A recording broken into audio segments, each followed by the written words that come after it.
할렐루야, 반갑습니다. 유튜브로 배우는 주제별 성경 24의 김장규 목사입니다. 네, 우리 지난 시간에는 예수님의 죽으심에 대해서 배웠죠. 가장 중요한 내용이었죠. 이 시간에는 우리가 예수님의 부활에 대해서 배워보겠습니다. 이 두 축이에요. 예수님의 죽으심, 그다음에 예수님의 부활, 다시. 이 두 가지를 우리가 잘 붙들고 있어야 됩니다. 어느 하나 빠져서도 안 돼요. 죽음이 빠져도 안 되고 부활이 빠져도 안 되고. 어떤 경우에는 예수님의 죽으심만 초점을 맞추는 경우가 굉장히 많이 있어요. 그런데 예수님 죽기만 하시면 어떡합니까? 그러면 안 돼. 예수님은 똑같이 우리랑 죽으면 이 땅에 왜 오셔서 어떻게 우리를 구원하시겠어요? 그것이 아니죠. 예수님께서 죽었다가 살아나셔야 우리도 같이 구원으로 천국에 가는 거 아닙니까? 우리도 다시 부활해야 되죠. 우리 부활해야 됩니다.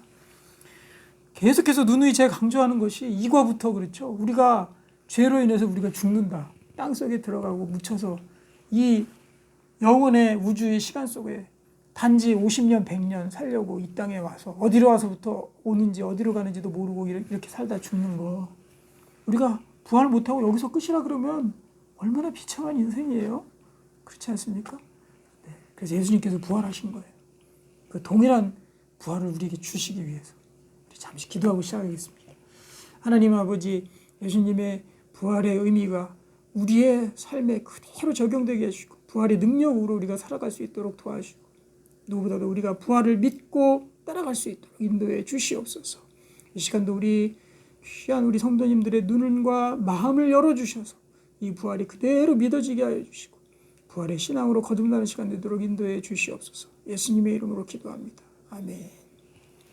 자, 어떻게 보면은 이제 이 사과 또 하나의 굉장히 중요한 그 신앙생활의 중요한 축입니다. 이것들을 오늘 잘 여러분들 새겨놓으시고 공부하시기 바랍니다.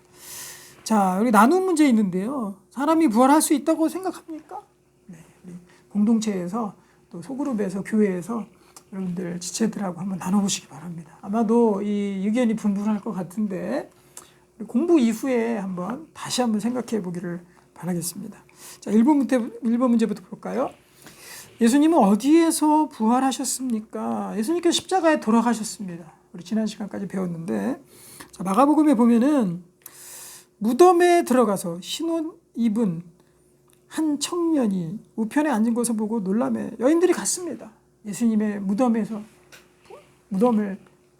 갔습니다. 예수님 찾으러.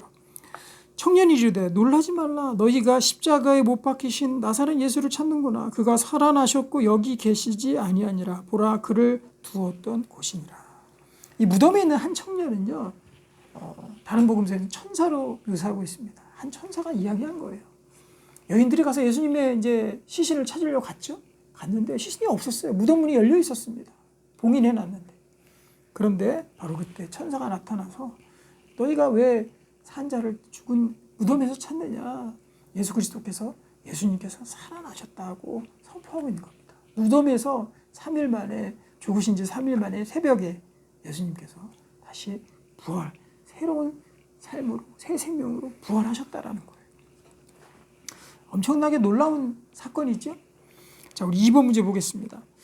부활 후 예수님은 믿지 않는 제자에게 어떤 증거를 보여주셨습니까? 부활하고 나서 예수님께서 제자들에게 나타나셨어요. 제자들도 정말 충격이겠죠. 네. 그리고 이제 특별히 여기에 나오는 이 도마라는 제자는요, 가장 의심이 많은 사람이었습니다. 어떻게 보면은 굉장히 증거를 보지 아니하면 믿지 아니하는, 어떻게 보면 좀 사리분별 정확하게 따지는 그런 사람이었던 것 같습니다. 볼까요?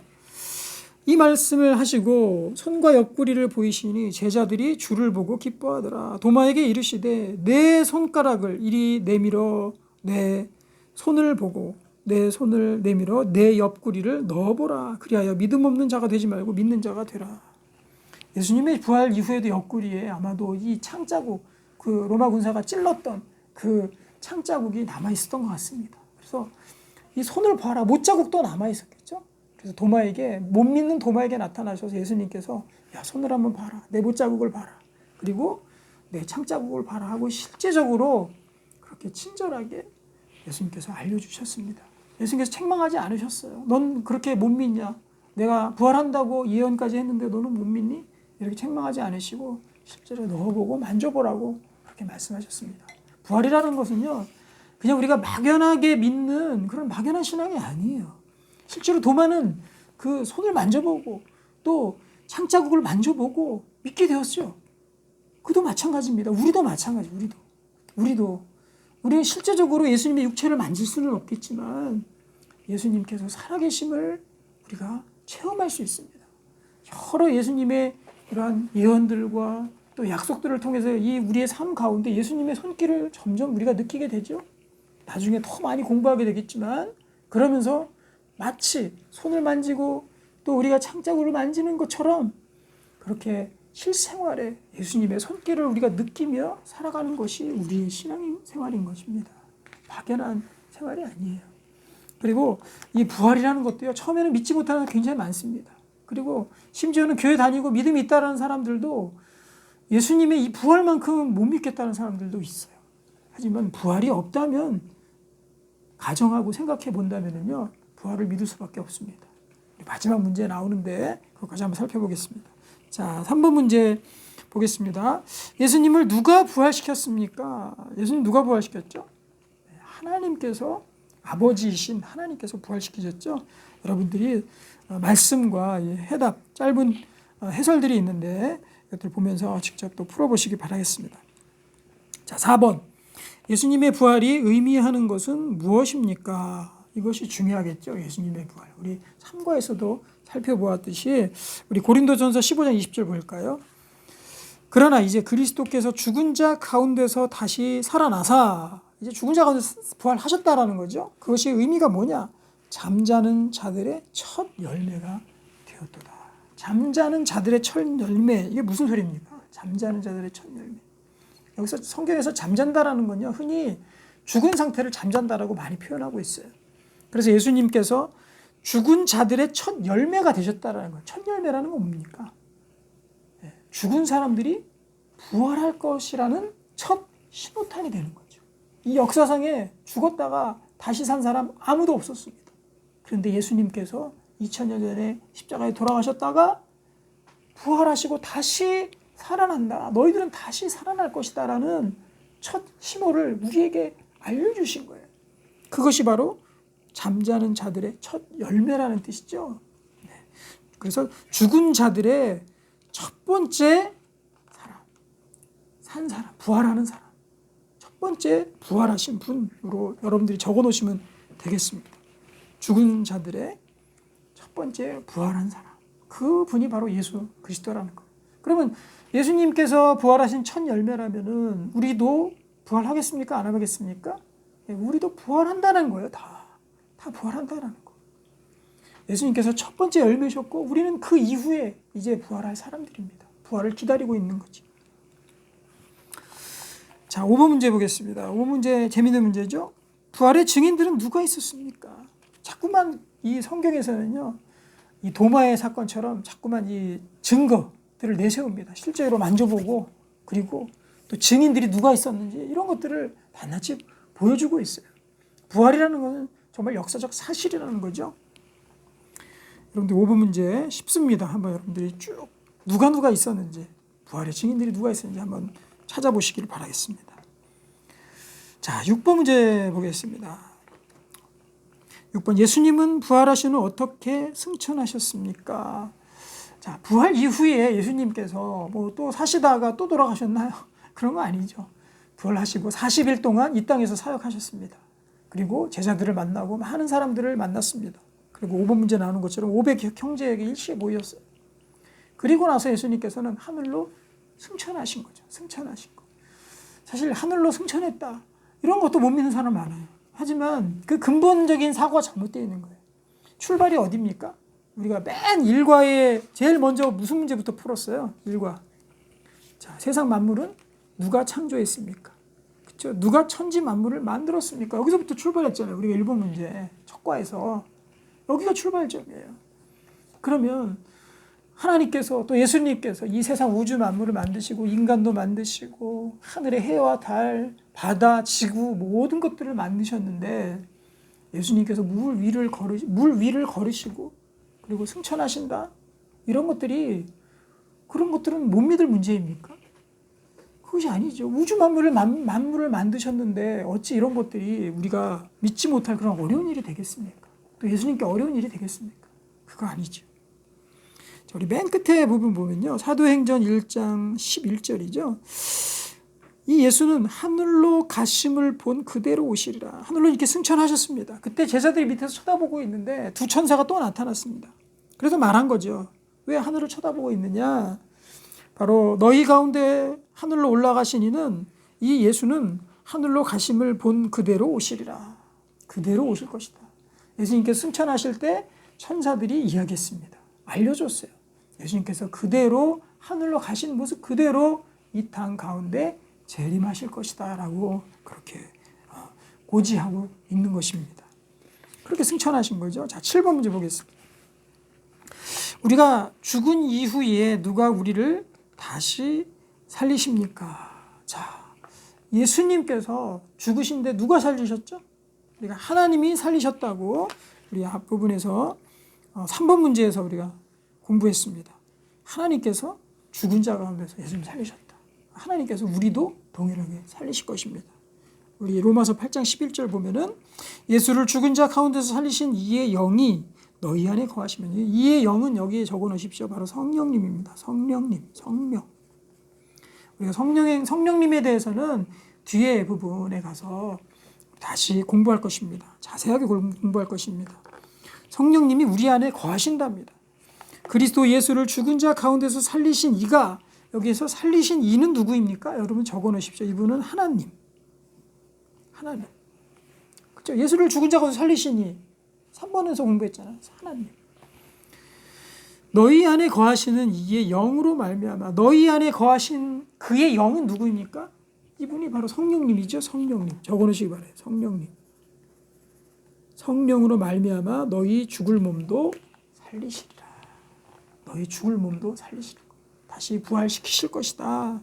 그러니까 하나님께서 우리 안에 거하시는 성령님으로 인해서 하나님께서 우리를 살리실 거라는 거죠. 그래서 어찌 보면은요, 이 삼위일체의 하나님 아버지, 또 아들이신 예수 그리스도, 또 그의 영이신 성령님, 이 삼위일체 하나님을 우리가 믿는 것이거든요. 그래서 성령님께서 우리 안에 거하시고 예수 그리스도께서 우리를 위해서 십자가에 돌아가시고 그로 인해서 하나님께서 우리를 살리신다는 거죠. 그래서 어찌 보면은 삼위일체 하나님께서 동일하게 우리 가운데서 거하시고 살리시고 역사하시는 겁니다. 자, 하나님께서 우리를 살리신다고 우리가 알아놓으면 되겠습니다. 자, 8번 문제입니다. 예수님은 무엇을 위해 죽으시고 무엇을 위해 다시 살아나셨습니까? 자, 우리 상가에서도 공부한 것처럼 이 예수님의 죽음과 부활, 이 두 가지를 잘 알아놓는 게 중요하죠. 자, 예수님은 죽으신 게 무엇을 위해서 죽으셨습니까? 여러분 이제 대답할 수 있어요. 무엇을 위해서 죽으셨습니까? 자, 로마서 4장 25절에 나오죠. 예수는 우리가 범죄한 것 때문에 내줌이 되고, 내줌이 되었다라는 것도 여러분 적어놓으시기 바랍니다. 내줌이 되었다. 이게 바로 죽음이죠. 죽음. 생명을 내주셨다라는 거죠. 죽음. 예수는 우리가 범죄한 것 때문에, 우리의 죄 때문에 죽으셨다. 이것이 한 축입니다. 우리의 죄 때문에 죽으셨다. 한 축. 그 다음에 어떻게 해서 또 부활하셨습니까? 또한 우리를 의롭다 하시기 위하여 살아나셨느니라. 우리가 의인으로 다시 태어나게 하시려고 주님께서 부활하셨다는 거죠. 자, 이 두 가지입니다. 예수님께서 죽으신 이유 바로 우리의 죄 때문에. 예수님께서 부활하신 이유 우리가 이제 의인으로 새 삶을, 새 생명을 얻게 하시려고 부활하셨다는 거죠. 이 두 가지 알아놓으면 되는 거예요. 죄로 인해서 죽고, 우리도 죄로 인해서 죽고, 또 주님 예수님께서 다시 부활하시고, 우리도 이제 죄는 다 끝난 거예요. 용서받은 거예요. 그리고 우리가 의인으로 예수님과 함께 다시 살아난다는 거죠. 두 가지를 잘 기억해 놓으시면 되겠습니다. 자, 9번입니다. 9번. 예수님이 죽으시고 살아나심으로 말미암아 우리가 어떤 은혜를 받습니까? 자, 어렵지 않은 문제. 자, 로마서 5장 10절 보면은 곧 우리가 원수 되었을 때 하나님과 원수된 거죠. 계속해서 반복해서 나옵니다. 그의 아들의 죽으심으로 말미암아 하나님과 화목하게 되었은즉 화목하게 된 자로서는 더욱 그의 살아나심으로 말미암아 구원을 받을 것이니라. 우리가 흔히 이제 어떻게 해서 우리가 구원 얻나요? 이렇게 이제 얘기하면요. 예수님이 죽으셨으니까 우리가 구원 얻죠. 이렇게 얘기하거든요. 그럼 반쪽만 얘기하는 거예요. 그렇죠? 예수님께서 여기서 분명히 성경에서 이야기합니다. 그의 살아나심으로 말미암아 이것이 바로 부활입니다. 여러분들 잘 적어놓으시기 바래요. 부활. 그의 살아나심으로 말미암아 구원을 받았다라고 성경에서 말씀합니다. 예수님의 죽으심으로 말미암아가 아니라 살아나심으로. 이거 완전한 사역이거든요. 예수님의 죽음과 부활. 부활 이제 살아나시는 것이 바로 이 예수님의 이 대속의 사역의 완성이죠. 그러니까 살아나심으로 말미암아서 우리가 구원을 얻게 된 겁니다. 그래서 하나님과 화목하고 우리가 구원을 얻는 것. 그것이 바로 예수님의 부활의 큰 능력이 되는 것입니다. 자, 마지막 문제 이제 10번이죠. 10번 제일 중요한 문제. 10번. 제 실생활에 다 와 닿을 만한 문제입니다. 문제 보겠습니다. 예수님의 부활이 없다면 우리는 어떤 상태에 놓이게 됩니까? 그러면 지금까지 우리가 부활에 대해서 쭉 공부해 왔는데요. 그러면 부활에 대해서 더 명확하게 알 수 있는 방법은 부활이 없다고 우리가 한번 가정해 보는 겁니다. 만약에 우리의 부활이 없다면 예수님의 부활도 없고 하나님 없는 거가 되겠죠? 그러면 우리가 어떨까? 그걸 한번 상상해 보는 거예요. 결론은 끔찍한 일이 발생한다는 거죠. 예수님이 부활하지 않았어요. 끔찍하고 또 우리가 상상할 수조차 없이 그렇게 우리에게 있어서 너무나도 힘든 그런 고통의 문제들 해결할 수 없는 그 허무함 그것들만 남게 된다는 거예요. 성경에서 어떻게 묘사하는지 봅시다. 여러분들 이것만 잘 놓으시면 돼요. 고린도전서 15장 17절 19절이죠. 여기서는 이제 주님의 부활이 없다는 가정에 대해서 한번 얘기하는 겁니다. 자, 그리스도께서 다시 살아나신 일이 없으면 부활이 없다면이죠. 이게 동의어는 너희 믿음도 헛되고. 자, 여기서부터 이제 시작이 되는 거예요. 부활이 없으면 우리가 지금 믿는 거, 내가 이렇게 강의하는 거, 여러분들 들으시는 거, 공부하시는 거 다 헛된 일이라는 거, 헛된 일. 이거 얼마나 우리에게 충격입니까? 예수님의 부활이 없으면 우리 부활도 없는 거거든요. 구원도 없는 거예요. 그러면 우리의 믿음, 모든 우리의 삶들이 헛되다는 거야, 헛되다. 이거 받아들일 수 있겠습니까, 여러분? 내가 이렇게 지금 공부하고 또 일하고 내 가정에서 살고 직장 생활하고 이렇게 신앙 생활하고 학교 생활하고 이런 것들이 주님의 부활이 없다 그러면요. 다 헛된 거로 돌아가 버린다. 여러분들 이거 받아들일 수 있겠어요? 하지만 진짜잖아요. 만약에 우리가 죽는 것으로 끝난다 그러면 불과 몇십 년 있으면 죽을 건데 아니 몇 년 있으면 죽을 건데 지금 우리가 공부하고 이렇게 하는 것들이 다 헛된 거라는 거예요. 그럼 난 지금 뭐 하고 있는 겁니까? 이것이 바로 하나님의 형상과 지금 우리의 죄에 대한 이런 상황이 충돌하는 부분이에요. 우리가 수용할 수 없어요. 용납할 수 없어요. 하지만 사람들은 해답을 모르기 때문에 예수 그리스도라는 해답을 모르기 때문에 그냥 잊어버리고 살아가는 거예요. 야, 그 문제 우리가 해결할 수 없어. 덮어놔. 그리고 살다가 꾀꼬닥하고 죽고 그리고 거기서 끝이면 끝이래요. 죽기 전에 생각하겠죠. 야, 이 허무한 삶을 내가 왜 살아간다. 이렇게 후회하겠죠. 그리고 죽고 하나님 심판받고 또 지옥 형벌을 받고 헛되다라는 거예요. 부활이 없으면. 그리고 너희가 계속 읽겠습니다. 너희가 여전히 죄 가운데 있을 것이요. 그렇죠. 죄의 문제가 해결하는 것이 바로 5과 6, 우리 3과 4과에서의 핵심이잖아요. 죄 문제 때문에 다 이렇게 된 건데 근데 여전히 죄의 문제가 해결이 안 된다라는 거죠. 예수님의 부활이 없다니. 계속해서 이야기하고 있습니다.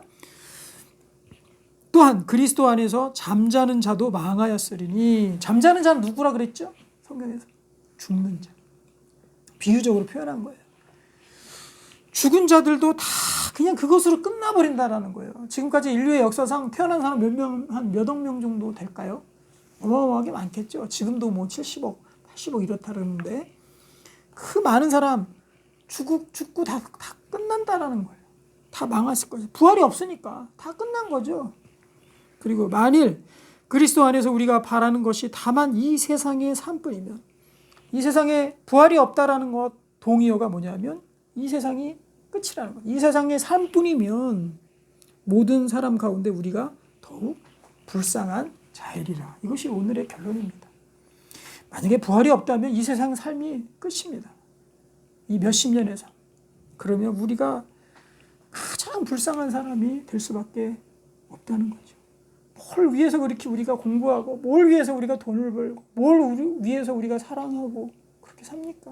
자녀를 위해서 뭘 위해서 그렇게 우리가 그렇게 합니까? 그냥 가면 끝이라면은 일찍 가나 늦게 조금 10년 더 살고 가나 똑같다라면 그냥 다 가면 되는 거죠. 뭘 그렇게. 그래 우리가 여기에 대해서 노력을 하고 그러겠습니까? 이 예수님의 부활은 그래서 중요하다는 거예요. 우리의 이 절망적인 우리의 이 죄와 죽음의 상태를에서 꺼내줄 유일한 하나님의 방법, 이것이 바로 예수님의 부활입니다. 그래서 예수님께서 부활하신 거예요. 그걸 보여주신 거예요. 잠자는 자들의 첫 열매를 보여주신 겁니다. 그래서 그것을 따라 사는 우리들도 같이 이제 부활하고 주님의 영원한 나라에 들어갈 수 있게, 그것들 우리의 삶 가운데 이제 소망을 주시기 위해서 예수님께서 부활하신 것입니다. 그리고 우리가 천국에서 어떻게 지낼 것인가, 또 우리가 어떻게 바뀔 것인가, 바로 이제 5과 6과를 통해서 우리가 알기를 원합니다. 이제는 그러면 예수님께서 돌아가시고 나서 그것이 우리에게 어떻게 효력이 생길까, 그 문제가 남았죠. 예수님께서 2000년 전에 다 돌아가시고 십자가 죽으시고 부활하셨는데, 그러면 이제 우리에게 남아있는 건 뭡니까? 모든 사람이 구원받습니까? 그렇지 않습니다.